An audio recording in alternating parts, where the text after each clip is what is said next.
AIADMK BJP MP எலெக்ஷன்ல பேசலாம் தான். அப்ப சொன்னாங்க பாஜகவை நாங்க இதனால தூக்கி சுமந்தோம். 2026ல 2036 நிச்சயமா பாஜகவோட கூட்டணி கிடையாது சொன்னது யாரு? எடப்பாடி பழனிசாமி அவர்கள். அதுக்கப்புறம் மூஞ்ச மூடிக்கிட்டு 4 கார் மாறி திருட்டுதனமா போயிட்டு வந்தது யாரு? எடப்பாடி பழனிசாமி அவர்கள். இன்னொருத்தர் இருக்கிறார் அவங்க கூட்டணியிலேயே. எடப்பாடி பழனிசாமி கூட்டணி சேர்றதுக்கு தூக்குல தொங்குறதுக்கு யார் சொன்னா? எனக்கு இங்க இருக்காரு அவங்களோட கூட்டணி இருக்காரு.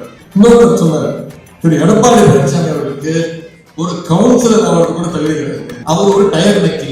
இது யார் சொன்னது?